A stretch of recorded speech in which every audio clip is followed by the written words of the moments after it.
Most founders aren't short on ideas, they are short on clarity. And when clarity is missing, the cost shows up everywhere. Sales conversations take longer. Teams misinterpret the strategy. Customers don't fully understand the value. The founder keeps repeating the same explanation. Growth slows not because the business is weak, but because the thinking behind the business has not been made simple enough for others to buy, follow, and scale. Simon Bowen has spent more than 2 decades helping leaders in business, government, the military, and private enterprise turn complexity into clarity. Through the models method, Simon helps founders take the genius trapped inside their head and convert it into visual frameworks that teams can execute, customers understand, and markets value. For a founder, this matters because if your team can't explain your value without you, you're still the bottleneck. If your customers don't immediately understand why you matter, you're making sales harder than they need to be. And if a future buyer can't see the transferable value inside your business, you may be leaving enterprise value on the table. Simon's work challenges a painful question most successful founders avoid. Is your company being held back by the market or your inability to clearly express the value you've already created? This is a conversation about clarity, scale, founder bottlenecks, and turning hidden genius into visible enterprise value. And before we start the episode, a quick word from our sponsor, Deep Wealth and the Deep Wealth Mastery Program. Here's Bill, a graduate, who says, the Deep Wealth Mastery Program has transformed the KPIs we're using to accelerate growth and profits. Or how about Emery, who says, and I love this, and I quote, the Deep Wealth Mastery Program helped me create the right mindset for both growing my business and later my future exit. I now know what questions to ask, what to do and not to do, which is priceless. The team and I have found dangerous skeletons and gaps that we're now addressing due to the Deep Wealth Program. Today, our actions have a massive ROI. Absolutely love that. And now, speaking of growth and adding value, check out what Bruce says. And I quote, as a business owner, I'm always looking for new programs, systems, CEO peer groups, and strategies to improve my business. Hands down, the Deep Wealth Mastery Program is the absolute best. I'm both growing my business and preparing for a future exit at the same time. It doesn't get any better. And I got to tell you, as I hear these testimonials, this is exactly why I do what I do. My mission, the team's mission here at Deep Wealth, is to literally change the social fabric of society, one business owner at a time and one liquidity event at a time. The Deep Wealth Mastery Program is the only one based on a 9-figure deal. And that deal, that was my deal. You know my story. I said no to a 7-figure offer. I created a system that we now call Deep Wealth Mastery, and that's exactly what helped myself and my business partners welcome from a different buyer, a different offer, a 9-figure deal.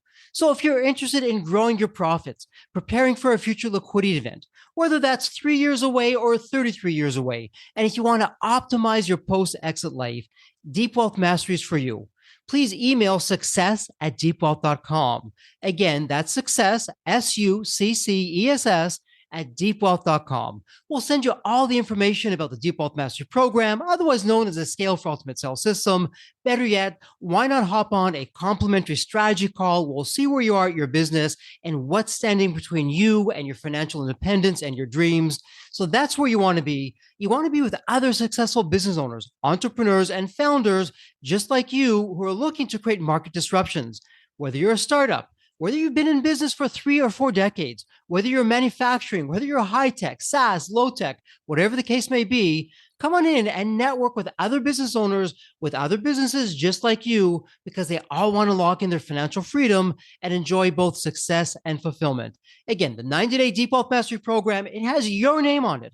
All you need to do is take the next step. Please send an email to success@deepwealth.com. Deep Wealth Nation, welcome to another episode of the Deep Wealth Podcast. Well, Deep Wealth Nation, let me ask you this. Look at where you are. Is that where you want to be? Are you confusing your activity and your hard work with possibly progress and success? And you're asking, but okay, what do I do? Where do I start? How do I do it?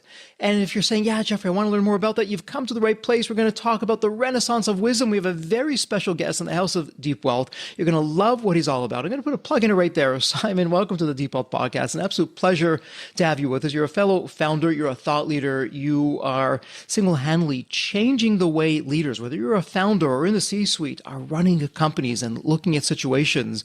But let me start with this. There's always a story behind the story. So what's your story? Sure. What got you from where you were to where you are today? Well, first of all, thank you for having me on the podcast. I'm in Australia. I'm sitting in Perth in Western Australia at the moment. So probably the funny way I'm speaking. Do you know, it's interesting. I grew up in small country towns in Western Australia. When we say a small town in Australia, we're talking 400 and 500 people. Yeah, it is small. Well, Australia is physically roughly the same size as the US, but we only have 27 million people. So there's a lot of empty space, right? And in these small towns, the businesses are the heartbeat of the community. If the one petrol station that you've got closes down, or the one shop that you've got closes down, or the one bank branch in town closes down, the town starts to die. And people were either farmers or they had the business in the town. We'd go and buy stuff at the shop and they'd put it on the bill for mum. And then she'd go down once a month and pay it. Like, that was the commercial world I grew up in, right? Which is an old-fashioned thing, but I just always had this sense that business was this powerful force for good in a community, right? It's like a pillar of community. And so as I went into the working world, my first working life was in electronics and electrics, designing components and things. And I think that's where the discipline emerged of, you get an idea for a device that you want to create. You have to create a circuit diagram first to be able to make that. It has to become a visual model on paper before it can become the real thing that you see in the real world. So much of the way we operate in the world is, got an idea, we draw it, then it becomes reality. You wouldn't go to a builder and say, I've got an idea for a house, can you build it for me? They'd say, well, we actually need plans. We need a model of the house on paper, then I can build it. And so this whole idea of using visual models to explain complex things started to emerge. I had a misdirection in career, thinking I wanted to be a teacher. I left the electronics industry, got my bachelor education. They put me in front of high school students who helped me to realize that I didn't have the vocational fortitude to do that to be around teenagers for 40 years. And so I went into organizational development work, strategic planning, organizational design, sales enablement, marketing strategies, large-scale project management and things like that. And was an executive manager in one of Australia's largest companies, merged business units together, ran sales divisions across 2 states, selling high-ticket, complex industrial products, and really just found a love for sales and business and what it can do. And so then eventually I started a management consulting business, and I would get hired. I forged a real reputation in Australia for being able to facilitate complex and contentious conversations. So, for example, the government would come to me and say, we're going to put 200 people in a room together who are at war with each other over a topic. You've got them for 2 hours. Can you get them to agree? Or the Department of Defense would say, we're going to bring the Army, Navy and Air Force together. They're deploying into a war zone, but they don't like each other. And we're sending civilian contractors with them to run accommodation and catering on the base. Can you get them all to agree to a plan for how they're going to do this? Or we're going to build a $1.4 billion sports stadium. Can you find out what all the stakeholders want and what all the sports fans want, and turn it into a brief that the architects can tender against? Or BHP, we've got 7 mines that we're building, $2 billion each, and we need the project management community to get along and talk to each other. And I found that I had an ability to do that, and it actually wasn't that complex. If you're dealing with a complex or contentious conversation, if you just frustrate people for 3/4 of the available time that you've got with them, and so if you've got 200 people in a room for 2 hours, if you just frustrate them collectively for 90 minutes, the frustration actually builds a collective energy to get to some sort of outcome. And frustrating 200 people is not that hard. You just listen to everyone equally and fairly. And that will frustrate everybody, right? Yeah. And then at the 90-minute mark, I found if I walked to a whiteboard and said to the room, I think I can draw this, and I start to build a visual model of the concept and the context and what we're trying to do, and facilitate that model out of the room, they've put a model together. And so whilst they're in opposition to each other, the model occupies this space between people. And all of a sudden, the model starts to carry the ego of the conversation. And eventually they reach a point where they go, well, that's it. That model is actually what we should do.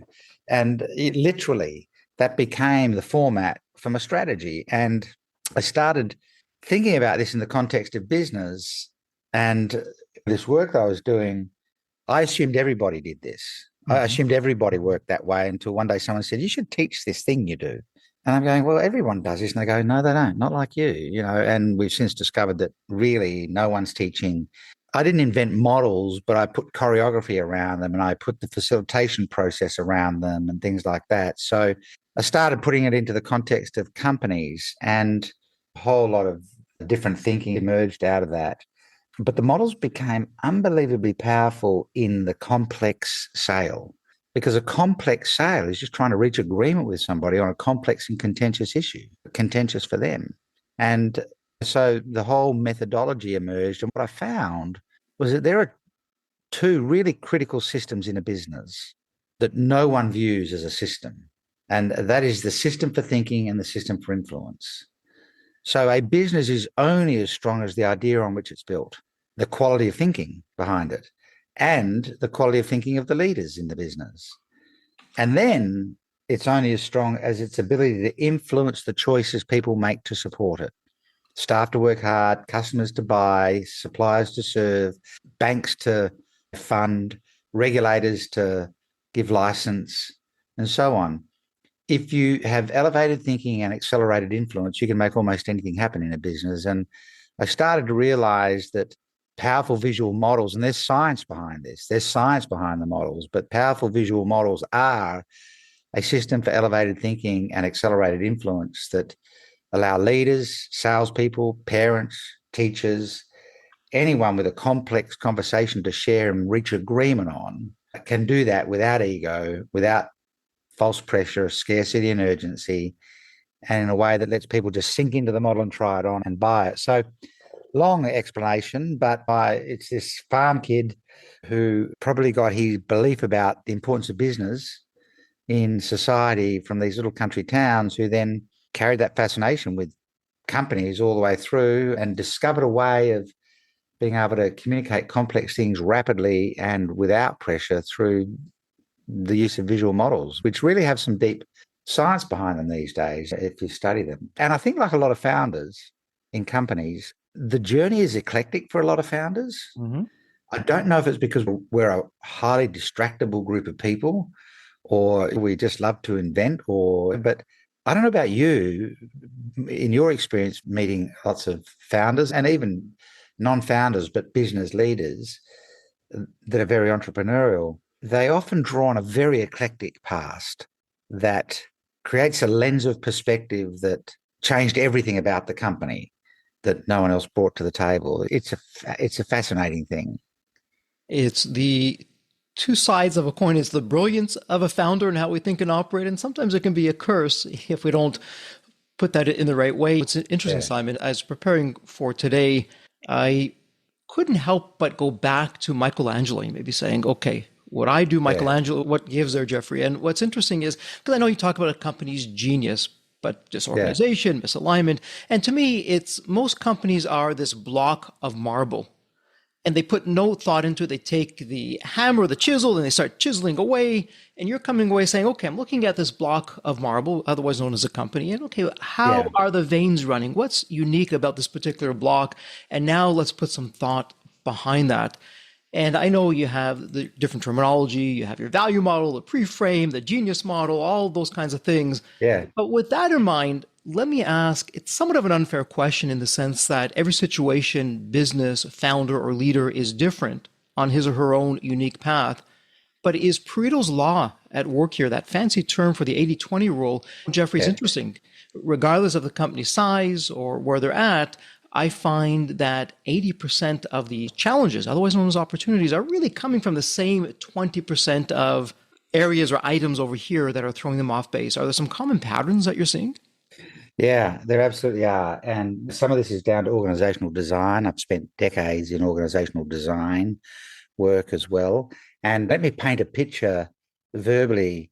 A company exists to serve a purpose. And if that was written at the top of a page, the purpose for a company, there should be a commercial purpose, that it's there to actually deliver a commercial outcome. And some companies only have a commercial purpose, but the best companies also have a cause, some sort of meaningful crusade. I mean, that's the best mix. Charities have a cause but no commercial purpose, and that is challenging. If a company's only got a commercial purpose but no true cause, that is also challenging. When you get both together, it's often articulated in vision and mission kind of statements. The effect of that purpose is felt at the bottom of the page where we might write the word impact. What's the impact that company has in the marketplace? So then from an organizational design perspective, that purpose is served through three channels. The first one is the mechanics of the business. So this is structure, strategy, system, the financial management, dashboards, standard operating procedures, et cetera, et cetera. The mechanics of the business, and the mechanics create consistency. And the consistency is what creates the experience the market has. So when a company has consistency, the market says, well, we can rely on them in terms of the impact they're trying to create. We can rely on them. Of course, there are patterns inside companies where there are gaps and failures. Entrepreneurs tend to hate systems. They're not great with standard operating procedures. They're more creative and inventive than prescriptive and self-disciplined, if you like. And so if a founder doesn't pretty quickly figure out who can lead the mechanics of the business for them, that ends up being a pretty big gap in a hurry. And who do you need to lead the mechanics of the business? Well, you need a mechanic. You need someone who has technical skill and loves doing technical work, doing that stuff, right? So that's down the right-hand side of the page. On the far left-hand side of the page, to get from purpose to impact, we have the magic of the business. Now, the magic of the business is the people. It's people that bring magic to a company, quite frankly. And we tend to define that with values, and values turn into culture. But the world's been absorbed by culture programs and everything else for the better part of 20 years. And culture has become an industry. But culture is just the feature. The benefit is character. We do all that work to build an organization of character. And when the marketplace says that company has character, we can trust them to deliver the impact that we're looking for from them. So they're consistent because they've got great mechanics. We can rely on them. They have character because they've got a great culture. The people are magic, and therefore we can trust them. And that is also another area of challenge for companies, is that magic piece. And what we're seeing in the world today with AI is fascinating. Companies need to make full use of AI, but they also need to be careful in the process that they don't destroy the magic of the business. Because people, when push comes to shove, people are going to sue people, not AI. And when push comes to shove, people have appreciation for who stood next to them and by them. And so we're in interesting times. But I kept noticing this big gap down the middle, through the middle of the page, from purpose to impact.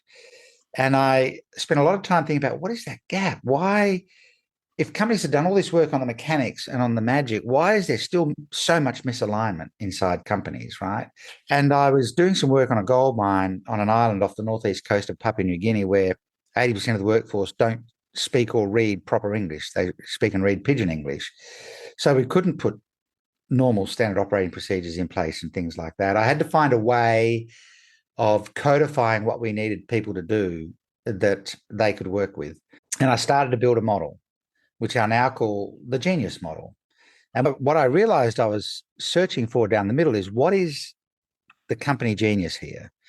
What is the framework of the way this company thinks about what it does and how it goes about solving the customer's specific problem that makes it believable, that creates such a capability that makes it believable in terms of the impact?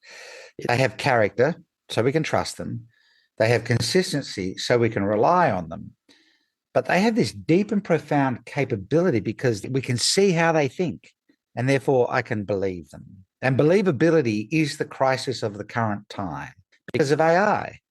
Trust is no longer the currency of the marketplace in sales. Believability is the currency of the marketplace. And we all know this to be true because we all see videos on YouTube of a dog saving a baby and we're amazed. And then we get into the chat and someone says, it's AI, you idiot. No one knows what to believe anymore. And so I started to realize that companies have lots and lots of vision and mission workshops. And they do a lot of values thinking and values work, and they document standard operating procedures, but they never have a how we solve the problem kind of workshop. What is the true genius we bring to the marketplace? And I'll talk about what genius is in a minute. Why did people become obsessed about Apple? Because the true genius of Apple as a company was visible and it was contained in Steve Jobs and Steve Wozniak. So people became passionate about Apple because of the genius of the company, not because of the devices they made. We could ask the question, is Apple the same company today that it once was? And it's possibly not. So genius is three things. Genius is create, curate, and integrate.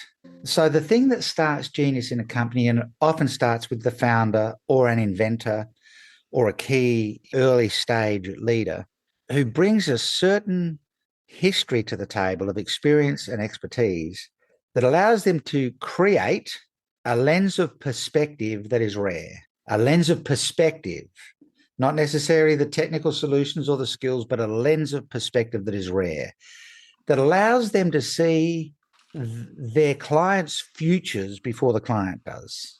It allows them to see the green line that the clients could rise up to an amazing future, and allows them to see the red line that the clients could drift down to an undesirable future. And that lens of perspective that they've created allows them to see that future in a way that no one else does. It allows them to understand not just the known problem and not even the hidden problem the client's trying to keep from them, but also the unknown problem. Every customer has an ache that they can't put a finger on. If anyone's ever had a back ache, sometimes you can get an ache in your body, but you can't actually tell the doctor where it is. And you can't really put a finger on what it is or when it started, and you can't make it go away.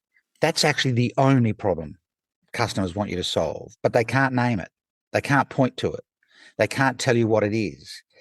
And so founders often find this unknown problem, this ache, and they can create this lens of perspective around it.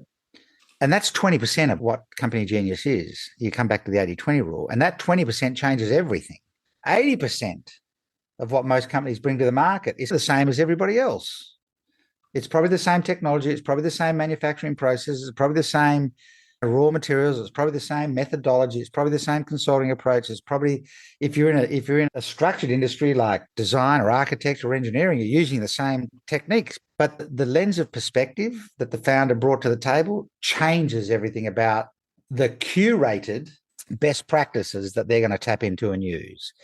And so they do the work of curating best practice.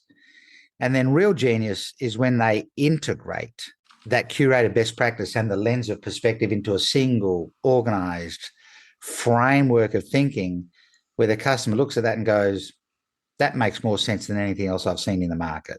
And so, people are talking about, for 20 years, we've had the marketing world say, go to the market on your unique selling proposition. Go to the market and say, we have the only unique solution. The data is really clear right now. We're in a sea of uniqueness. And so uniqueness now is completely commoditized. And indeed, when you hear someone say, we've got a unique solution, I suspect a little bit of cynicism sneaks in. And when a customer is confronted with 4 options, all saying that they have the only unique solution, and they all sound pretty reasonable, we know statistically that 40 to 60% of the time, the customer decides not to buy anything at all. Why? Because the customer doesn't want to make a mistake. And if I can't differentiate between these 4, I'll just do nothing. And so I'm saying to businesses these days, stop trying to claim uniqueness and instead claim completeness of thinking. Be the person in the market that makes more sense than anybody else. I've got this lens of perspective I've created based on my experience and expertise. I'm not trying to claim that I've come up with the only solution. What I can tell you is I've curated best practice. And it's different because of that perspective that I've got. And I've figured out how to integrate it into a whole for you. And it solves this specific problem that you specifically have, that is an ache that you've never been able to name. If you do that, selling starts to take care of itself. And so company genius is a process to find. It's a model. We build it as a model. We call it the genius model. Why do we build it as a model? Well, because life is not linear and neither is solving problems. And so saying to a customer, here's our process, is nowhere near as powerful as saying, here's my model. And we'll dive in and out of that model wherever we need to, because it's an integrated whole to solve your problem and take away the ache.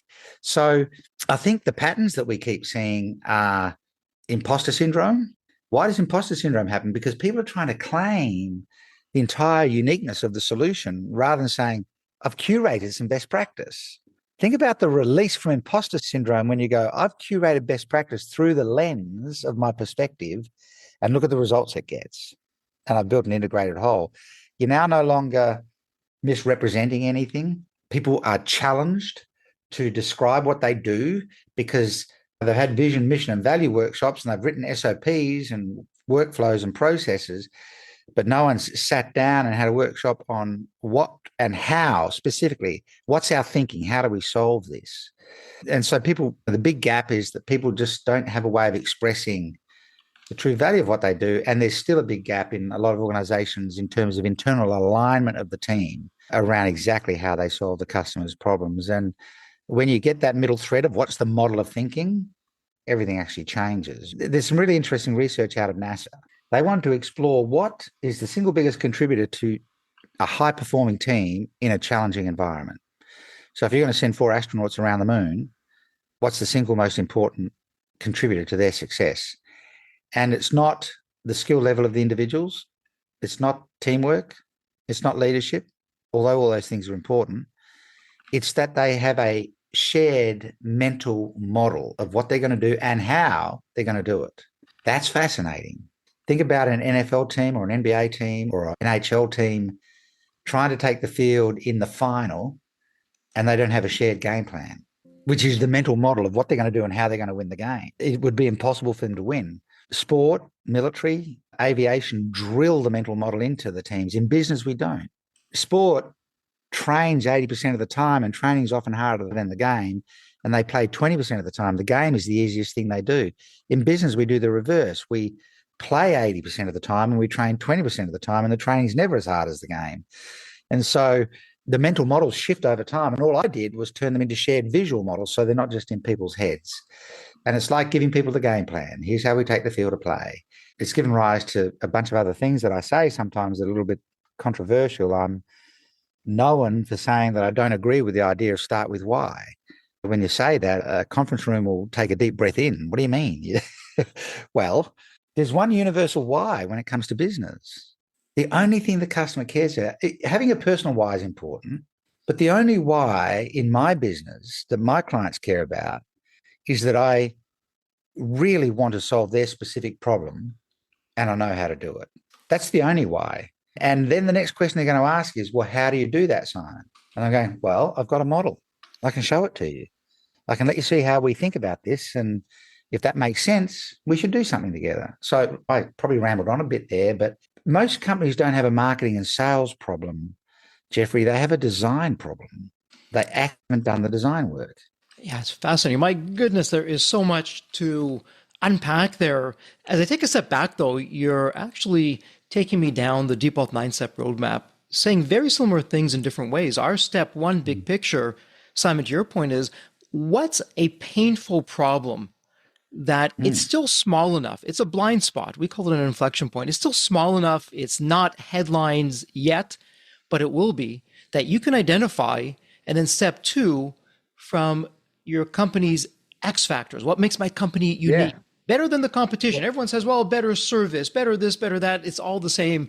So what am I world class in? What am I unique that I can either apply to the step one big picture problem that I found, or I can create new X factors? And then step three, taking that to the market, to the future buyer, whether that's a buyer for the product or service or for the company. And what I love about that is if I zoom back out, it's what's the painful problem? And the analogy that I often like to give is nobody wants to go to the dentist until you've been up all night, you've had a huge pain in your mouth.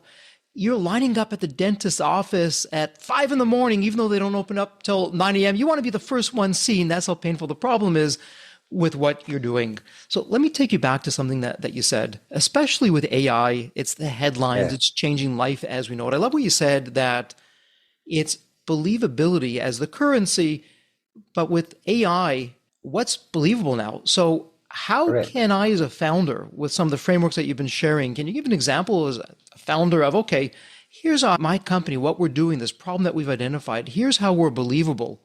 And we're going to stand out from all the noise that you can get it and say, yeah, I know I have five choices, but this is the only choice I actually believe.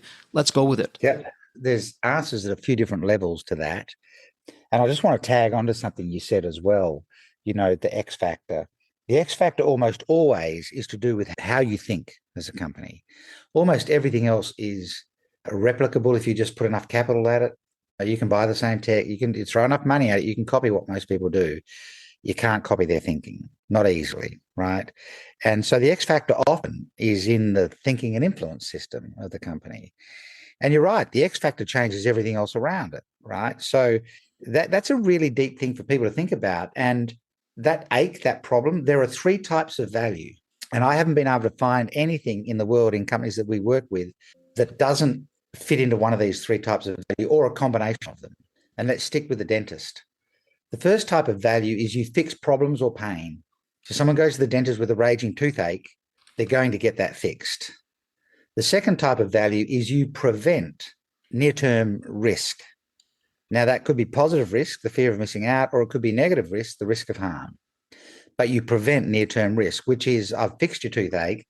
Now we've got to make sure you don't get another one. Come and see me every 6 months.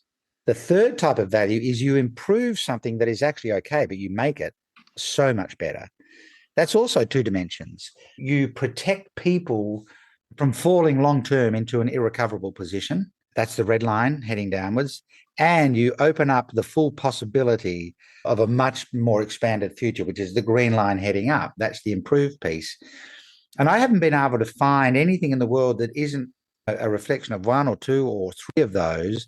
Someone doing crisis management with companies might be in fix and prevent and not do any improve. But if you think about value, it's all, I can't think of anything that doesn't address one of those levels of value. And so that ache, that problem, which isn't big today, but it's going to be huge. But if you could actually bubble it to the surface, sits in the middle of that. And so how does a founder in a world where believability is the crisis get people to understand that they've got the goods, right?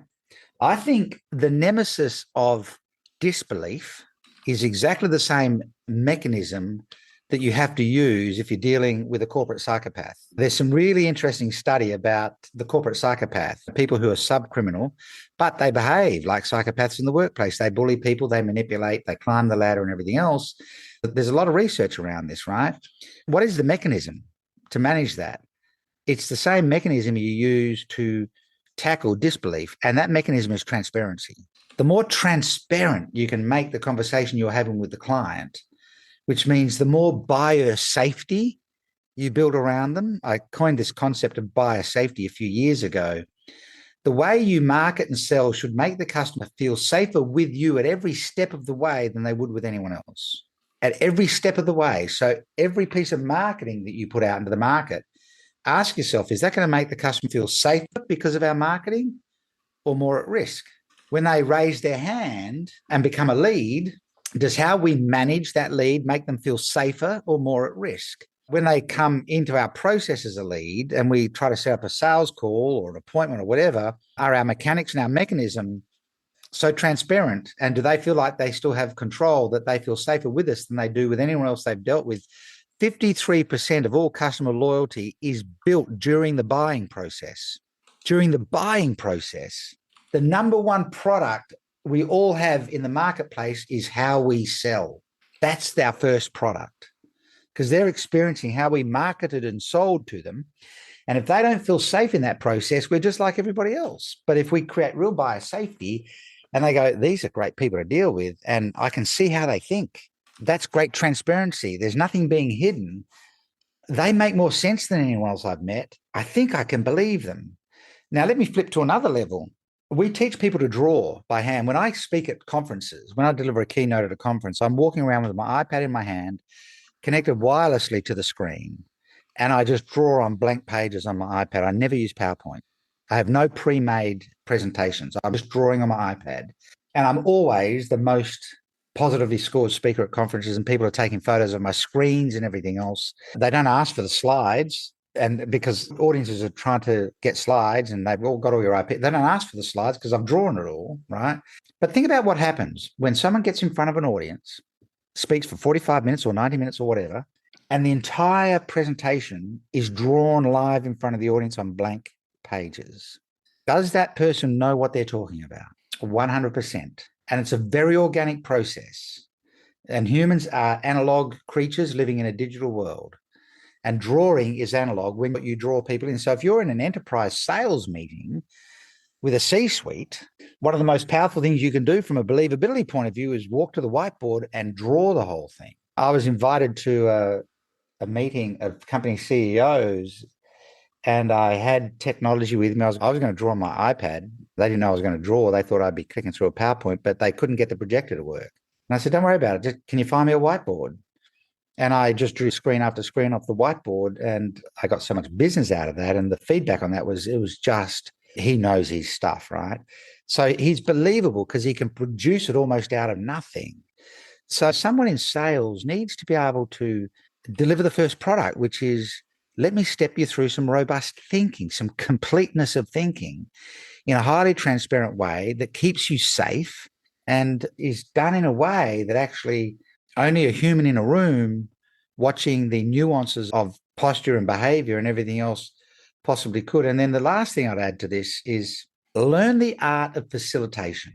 Stop trying to sell and learn the art of facilitation. So selling is the process of pushing your idea towards somebody, knocking down their objections until they have none left, and then trying to get them to make a decision. Facilitation is the process of pulling everything out of people. The word educate comes from the Latin word educare, which means to draw out of. And facilitation is the process of creating a space that pulls collective thinking out of a group full of people. And there's plenty of information about how to be a great facilitator. Visual models are natural instruments of facilitation. And so as soon as you start to facilitate people, they're having an experience with you that feels real. And so I have a glass board where I'm standing behind a glass screen and the camera's on the other side of the glass, and I start talking, and at a certain point I'll just pick up a marker and start drawing a model, and it's appearing in the air in front of me. It's really hard to, people look at that and they go, well, we know that's not AI. At one point I put one of these on social media and people going, oh, he's flipped it post-edit, he's flipped the film, or he's got the camera shooting back into a mirror because the text would be reversed and everything else. They go, no, he's writing with his left hand. That's a wedding ring that he's got on. And I thought this would be fun. There's an old trick in teaching that allows you to write backward really effectively on a flip chart. And so I set up to do this. I had the flip chart behind me, glass in front of me. I have a ring on both hands, so you can't tell which one's my wedding ring. And I started doing the talk, turned around, writing on the flip chart, but I'm actually writing in reverse on the flip chart because I'd set myself up to be able to do that. And then turned around and started talking again, and then went to the glass board and drew on the glass board, and the internet lost its mind. They're going, well, in at least one of those circumstances, he's writing backwards, right?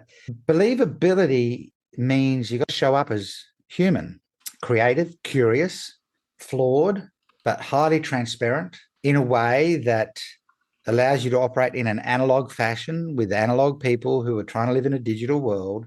AI has almost made it uncool to be analog. Yeah, you should keep a journal, and look at this. We've got this fantastic digital journal you can take on your phone. Well, there's something about writing in a book. So it's just a collection of thought stream coming as you ask me that question. But the more you bring a prospect into a model of thinking, the more they sink into it, the more they're trying it on, the more believable it becomes. Here's the ultra hack. Things become more believable when the customer can try the outfit on and see themselves in the mirror. And so find a way to present what you do.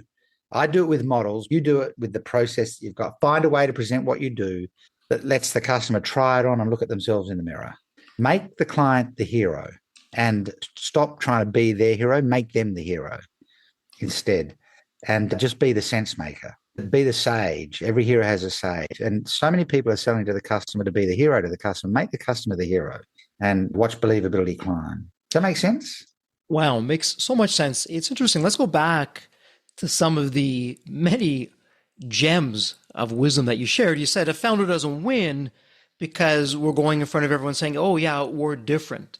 Everybody says that. You're saying a founder will win when I can show you, here's how we think, or here's how we solve, or here's how we're going to reduce the risk, or here's how, and this is key, I'm going to make you feel safer, even before you do anything with us. Yeah.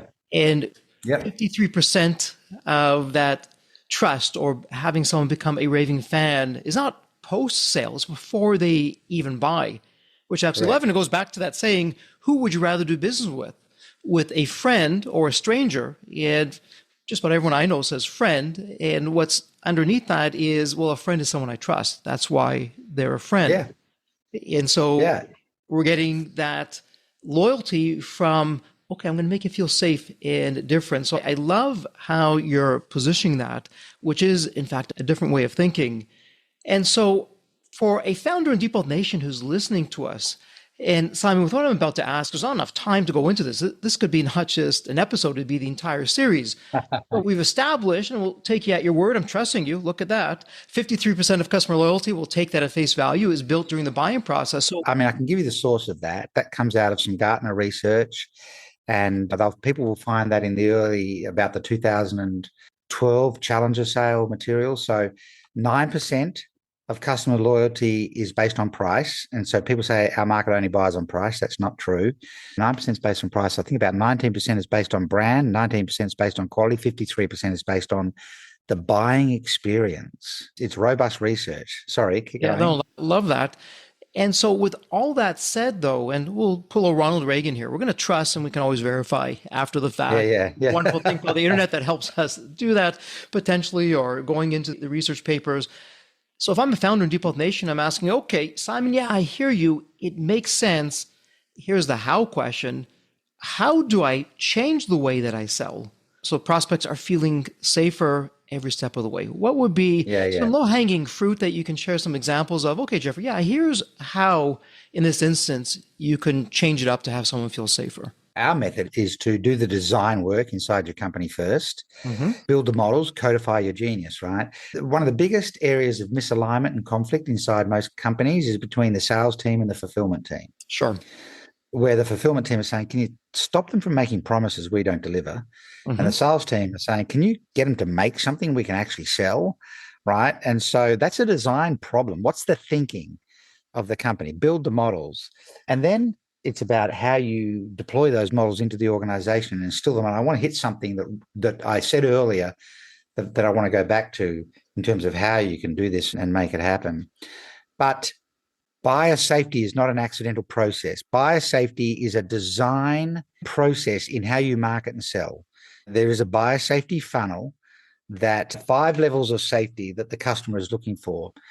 In the open market, they're seeking safety in anonymity. They want to find out everything about you without you even knowing they exist. Safety in anonymity. And the number one job of your LinkedIn page is to provide that. The entire job of LinkedIn is to give them safety in anonymity. They can find out all about you. Your website is giving them safety in anonymity. So think about the information you have in the world, and does it allow your potential buyer to think they have completeness of thinking? They seem to make more sense than anyone else I'm hearing, and I can find out plenty about them, and they don't even need to know I exist. Then the next level, as the funnel narrows, is safety in numbers. Now they might go, look, it's okay for you to know I exist, but I want to be in numbers. So I'm happy to be on your database. I'm happy to receive your newsletter.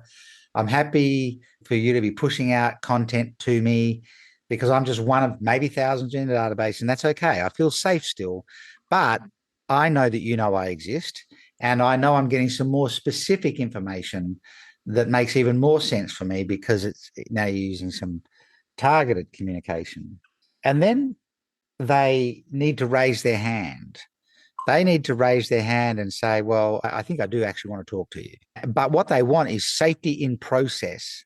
And this is often overlooked, but what is the mechanism? What is the sequence that somebody goes through when they're going to end up in a conversation with one of your salespeople, right? And how well planned and how thorough is that? And do they have to repeat their story to two different people? Like intel hasn't been shared inside the organization. There's no excuse for salespeople in enterprise selling, definitely, but in most forms of selling, to go into a sales conversation with a customer today without a one-page cheat sheet generated by AI that tells them everything they need to know about that customer. I mean, the idea of ask the customer information to find out about them is obsolete, because you can find out everything you need to find out about a customer before you get to the call, and then you can just focus on the ache with them. I mean, if I put in someone's LinkedIn profile, their Facebook profile, their Instagram profile, I put their website in or the URL in, I put in the email communications we might have had with each other as we're trying to set up the meeting or the call with a well-designed AI tool that I've built to give me a one-page call sheet that lays out the ache that they'd like to have, why my most probable starting position would be, et cetera, et cetera. If I'm not doing that, that's just lazy selling. They should have safety in process. They feel like they're in control of the process. And then the fourth level of safety is safety and privacy. People need to take a beat. People want to be, oh, I need to talk about that with my business partner. I want to talk about that with my spouse. I just want a second to think about it. But we're still sitting on the old, 50s and 60s foot in the door sales strategies. I'm going to close you in one call. If you're doing high ticket sales for tens of thousands of dollars, let's say, is it reasonable to expect a customer to make that decision on one call? Is that even reasonable? And is it safe? And the answer is no, because none of us would do it. If a salesperson brought a car out to you that you're going to spend $100,000 on, and they said, I brought the car out, I'll show it to you, you can do a test drive, and I want you to make a decision at the end of the test drive, you wouldn't do it. So why do we think that's okay? It's not safe. And so they need safety and privacy, but we need to keep them moving through at the same time. And then the last level of safety is safety in commitment. They've got to reach the point where committing to you is the absolutely safest thing for them to do. And then great practice and training. Elite sport train 80% of the time, and it's always harder than the game. And then they play 20% of the time, and that's the most fun. We should be training salespeople 80% of the time, and it should be way harder than the game. When you're doing role plays with your sales team, don't get them to role play with each other. Hire actors and get them to come in and play all sorts of different kind of clients. They love doing that stuff. It's not someone your salespeople know. It's a real environment. Don't break the sale. Do it in front of a room full of people. So there's pressure on the salesperson to be able to move through this sales conversation. Equip them with choreography, not scripting, but choreography for the sales dialogue. Why would you want to put salespeople in front of a room full of people doing a role play with an actor who might have been given the job to play the part of a really tough client or prospect? Because they're in sales, and sales is a full contact sport. And the people you want in sales are the people that run at the hard sale, not run away from it. And 80% of people in sales are running away from the difficult sale, not running towards it. And the training should be the hardest thing you do. If you took a salesperson, put him in front of 5 actors who all played the part of really tough customers, going out and seeing a real customer is going to be fun, right? So we just apply the principles of elite performance that we get out of sport and the military and everything else. And we don't do it. We don't, oftentimes we put metrics in front of people. They're not hitting their numbers, and we say, you got to get those numbers by the end of the month, and we walk off. And one of the big gaps actually is often sales leadership. And so it's a range of things. Hard bake biosafety into your actual mechanisms and processes. Make the training of your team harder than the game. Find the people that want to run towards the hard sale, not away from it. Build transparency into the conversation you're having, and equip your team with great choreography that allows them to share how you think with the customer in real time so that they make more sense than anybody else. There's a ton of stuff that we could talk about, but there's just some thoughts. Absolutely Couldn't agree more with what you're saying. And Default Nation, I want you to think about the time that you had to do a presentation. Two instances. Let's do a quick thought experiment. One, you had plenty of time to prepare. You, the team, the family, they asked you the tough questions ahead of time. You went through different scenarios. You showed up versus the time you simply showed up. You were in a rush. Yeah. You didn't have time to prepare. And when you didn't prepare, you're showing up on stage and you're probably saying, I hope nobody asks the question because I'm not so comfortable answering it. Versus when you prepared, you're showing up, wow, I hope people are asking questions. Let me at them. I'm going to do this. I'm going to answer the questions. So I love how, hey, don't just role play, get some actors, make it really tough, because the 80% of practice versus the 20% in the real deal when we're out there will show up prepared and confident. And that just exudes through. And Simon, you and I were talking offline how in this digital world, it's so easy not to be in person. When we are in person, though, there's that spark, that magic. I can pick up even more so of what's going on because the science studies show, and I may be off base in this a little bit, not much, within milliseconds, before I ever say a word, somebody's already judged me. For better or for worse, it may be true or not true, but perception is the reality. Well, I think people are acquiring that ability on non-in-person experiences as well and remote experiences. I think people are getting a pretty good radar now. Did chat write that email to me or did you? I think the radar is up. And what you're saying is absolutely true. We have the old adage, you and I are old enough to remember terminology in sales like the gift of the gab. That's not true. What that really is saying is goes out unprepared and wings it, right? Yeah. Improvisational theatre is very structured. The great improv performers have a whole lot of frameworks underneath them. Mm-hmm. They've got shared models of how they're going to operate when they're throwing each other the cues and things like that. Sure, the piece is improvised, but they've got a lot of practice and frameworks underneath them. It's like a great musician that can pick up an instrument and all of a sudden just start playing along with a band. It's because they've got a ton of structure and learnt time underneath them, which means that what looks like it's thrown together and is brilliant is actually them putting to work the preparation that they've done. Mm-hmm. And sales is one of those areas where we just do not put the prep in with our teams. You know, if they're not in front of a customer, they're not making money. What if the conversion rate tripled because you spent more time with them in practice than the time they spent out? And no one ever revisits the deals they don't make.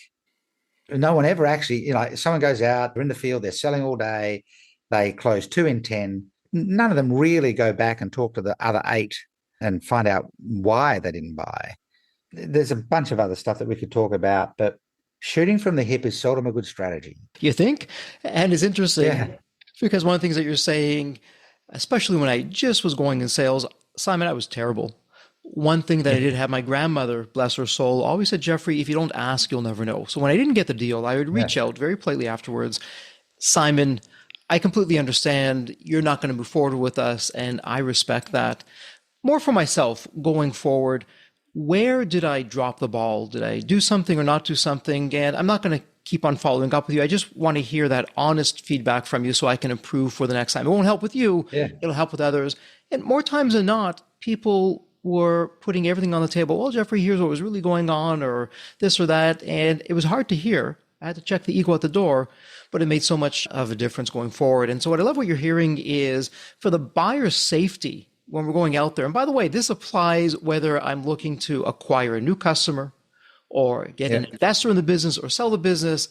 What I'm hearing you say is, okay, firstly, do I have enough public information that someone can learn all about me, my services, my company in complete anonymity, of not having to know what's going on with a phone call or anything else. And then once they do that, they have the confidence, okay, sure, I'll give you my name and email address, but I also know I'm likely one of thousands that's there. So I'm having safety in numbers. And then I'm getting perhaps some information. It's expected. Okay, I gave my email address. I gave my name. I'm going to get some marketing outreach. Okay, now I'm evaluating the emails or the videos or the case studies or whatever you're sending. And that gives me the confidence to then raise my hand and say, okay, you know what? I have some questions. Let's have a conversation.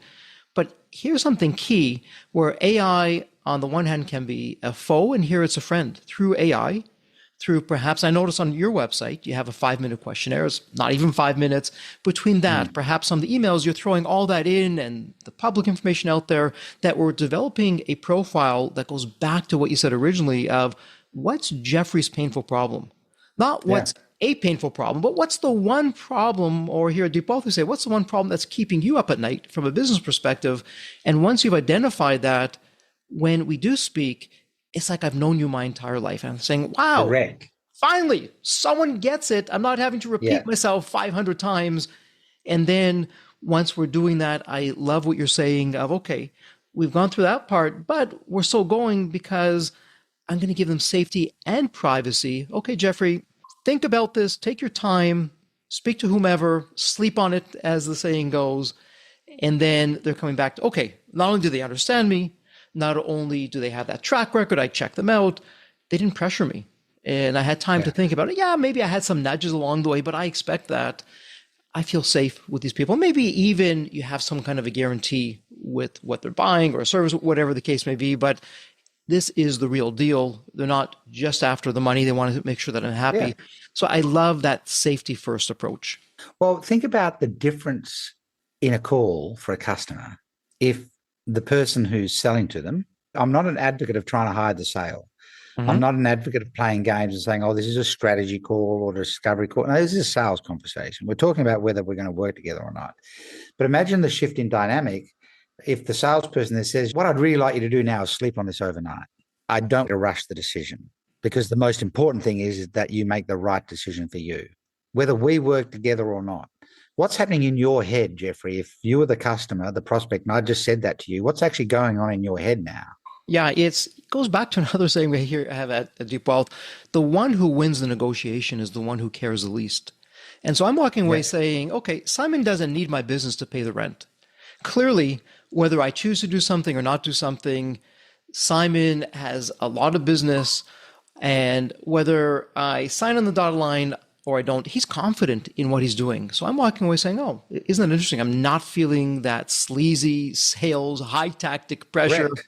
Buy now or else, Jeffrey. Otherwise, the price is going to be tripled or quadrupled. And it's okay. I feel like a human. That Simon's saying, Jeffrey, I trust you enough that if this is right, great. And if it's not, that's okay too. Yeah. And I'm not saying leave it passive. I'm saying I think you should sleep on this overnight. I'll reach out tomorrow and follow up with you. But there's 4 things I want to put into people's minds that if once the customer recognizes these, the dynamic changes. When the customer reaches a moment where they're able to say, Jeffrey, you get it. You really get it. You get the problem. You get the bigger picture. You just get it. Jeffrey, you get me. I feel like I've known you forever because you did a bit of work. You did a bit of heavy lifting. You've done some research. You put the intel together. You didn't just turn up on the call and start asking me generic questions that sort of indicate that you haven't done any prep. No, you get me. You get it and you get me. The third thing is, Jeffrey, it looks like you've got it. It looks like you've got the solution for this. It looks like you've got the thinking for this. And then the fourth thing is, Jeffrey, I can tell that if I do actually engage with you, you've got me. You've got me. You've got my back, because all I'm looking for is someone to help me be the hero in my own story. So you get it, you get me, you've got it, and you got me.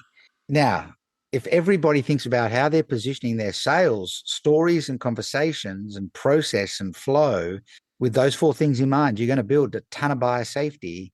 And it takes all the false scarcity and urgency, and therefore the pressure that a lot of customers feel, out of the sale, right? And so if I'm saying, hey, Jeffrey, I'm very familiar with what's going on in this space. And, we do have a completely thought through a way of approaching this. I can tell from what you've shared with me today that this is really important to you for these reasons. So I get it, I've got it, and I get you. And I want you to know too, that if we take you on as a client, we are all in on that. We have your back. We want to protect you from the red line heading down, and we want to give you the full possibility of the green line heading up. So what I need you to do, Jeffrey, is be confident in your own decision to go with this. I'd love you to sleep on this overnight. And if there's anything that I've talked about with you that actually scares you a little bit, you're not sure that you could actually do your part, we should address that.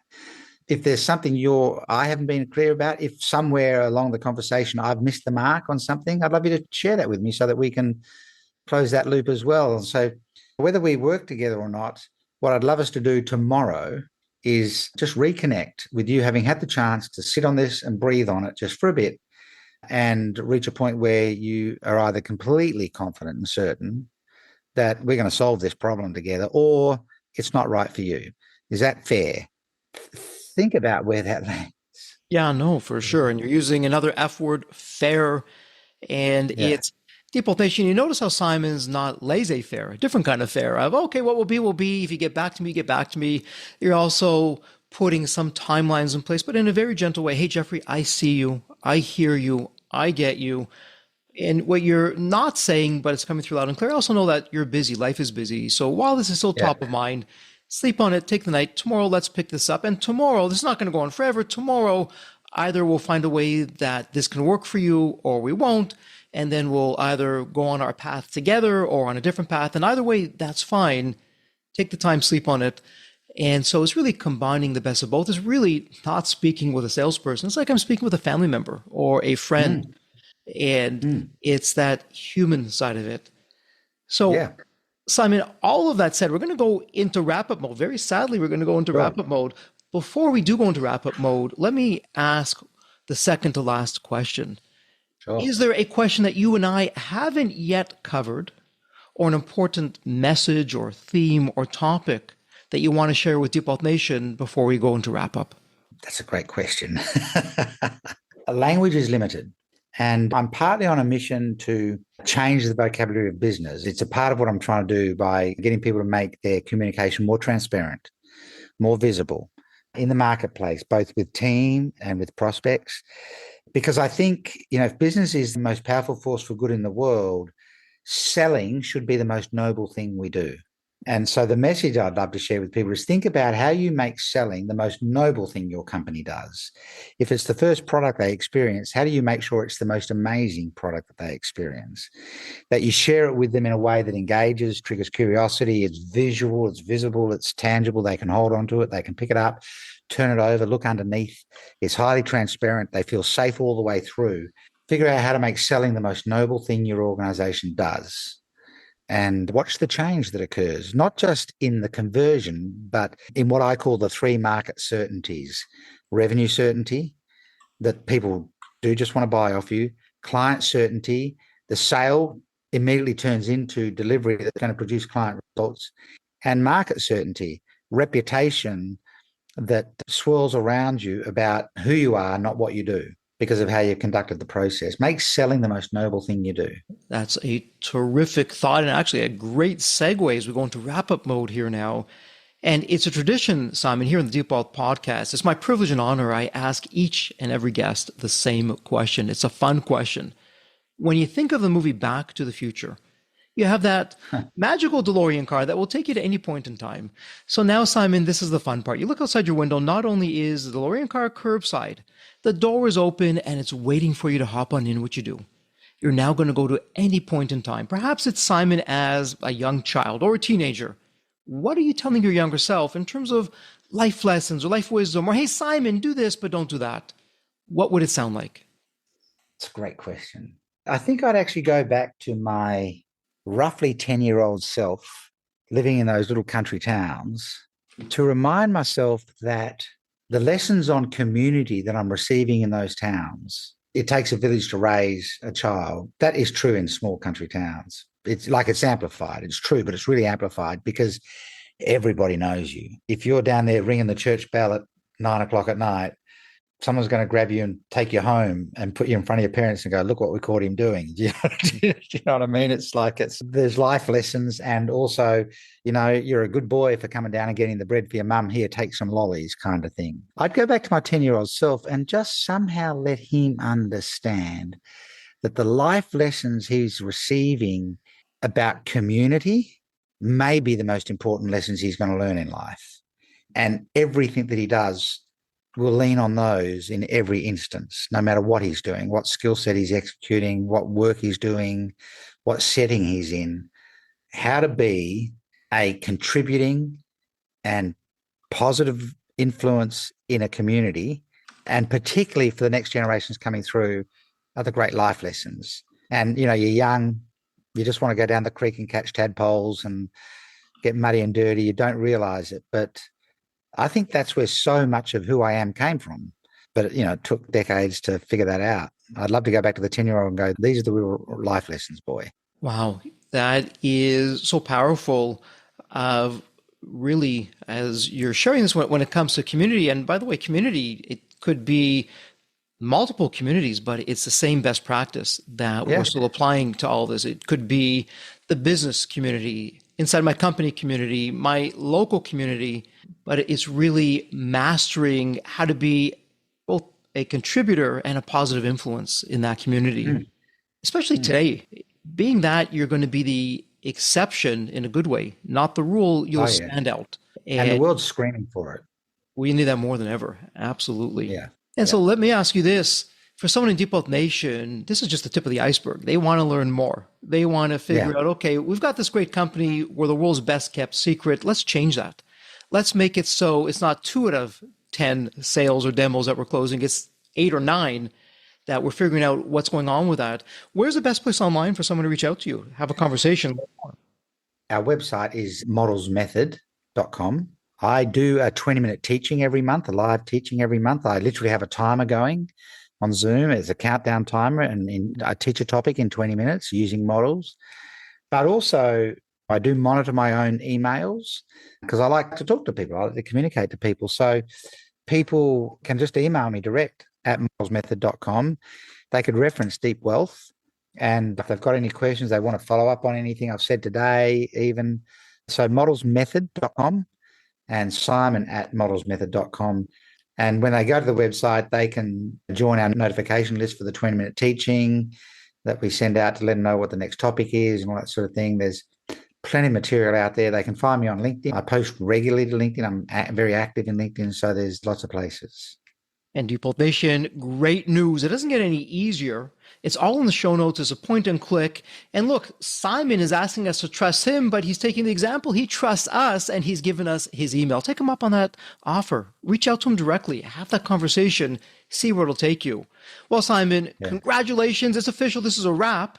And as we love to say here at Deep Wealth, may you continue to thrive and prosper while you remain healthy and safe. Thank you so much. Thank you so much. So there you have it, Deep Wealth Nation. What did you think? So with all that said, and as we wrap it up, I have another question for you. Actually, it's more of a personal favor. Did you find this episode helpful? Have you found other episodes of the Deep Wealth Podcast empowering and a game changer for your journey? And if you said yes, and I really hope you did, I have a small but really meaningful way that you can actually help us out and keep these episodes coming to you. Are you ready for it? The dramatic pause. I'll just wait a moment. Drum roll, please. Subscribe.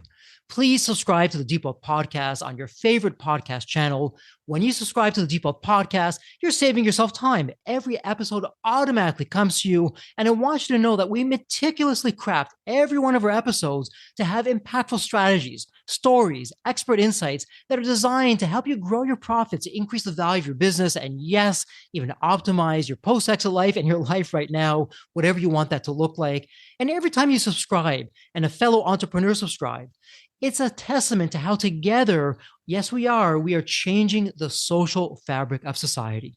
One business owner at a time, one liquidity event at a time. So don't let the momentum stop here. Subscribe now on your favorite podcast channel. You'll never miss an episode. You'll be the first to hear from the top industry leaders, the innovators, the disruptors that are really changing and shaping the business world. And maybe you're commuting, maybe you're at the gym, maybe you're taking a well-deserved break that we spoke all about on this episode. The Deep Wealth Podcast, it's your reliable source for the next big idea that could literally revolutionize your business. So once again, please hit that subscribe button, stay connected, inspired, and ahead of the curve. And again, your next big breakthrough moment, it might just be one episode away. Maybe it was even this episode. So all that said, thank you so much for listening. And remember, your wealth isn't just about the money in the bank. It's about the depth of your journey and the impact that you're creating. So let's continue this journey together. And from the bottom of my heart, thank you so much for listening to this episode. And as we love to say here at Deep Wealth, may you continue to thrive and prosper while you remain healthy and safe. Thank you so much. God bless.